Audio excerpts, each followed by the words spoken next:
នេះគឺប្រទេសទាំង5ដែលមានយន្តហោះច្រើនជាងគេបំផុតលើពិភពលោកលេខ5ប្រទេសកូរ៉េខាងត្បូងកូរ៉េខាងត្បូងមានយន្តហោះប្រហែល1540គ្រឿងទោះបីជាប្រទេសមានទំហំតូចតែកងទ័ពអាកាសទំនើបបំផុតមានទាំងយន្តហោះចម្បាំងបច្ចេកវិទ្យាចុងក្រោយបំផុតពីសហរដ្ឋអាមេរិកលេខ4ប្រទេសឥណ្ឌាមានយន្តហោះប្រហែល2183គ្រឿងដោយប្រើប្រាស់យន្តហោះពីប្រទេសរុស្ស៊ីបារាំងនិងម៉ូដែលដែលផលិតក្នុងប្រទេសដែលធ្វើឲ្យคล้ายជាកងទ័ពអាកាសដ៏ខ្លាំងបំផុតមួយនៅអាស៊ី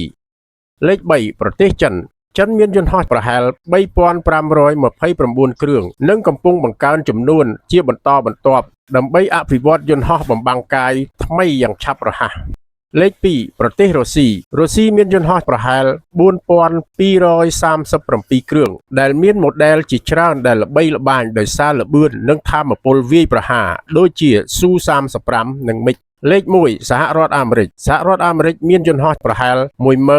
13032គ្រឿងដែលមានចំនួនច្រើនជាងគេបំផុតលើពិភពលោកនិងមានបច្ចេកវិទ្យាទំនើបបំផុតនាពេលបច្ចុប្បន្នចំណាត់ថ្នាក់នេះរួមបញ្ចូលទាំងយន្តហោះគ្រប់ប្រភេទនៅក្នុងកងកម្លាំងប្រដាប់អាវុធរួមទាំងយន្តហោះចម្បាំងឧទ្ធម្ភាគចក្រយន្តហោះដឹកជញ្ជូននិងយន្តហោះហ្វឹកហាត់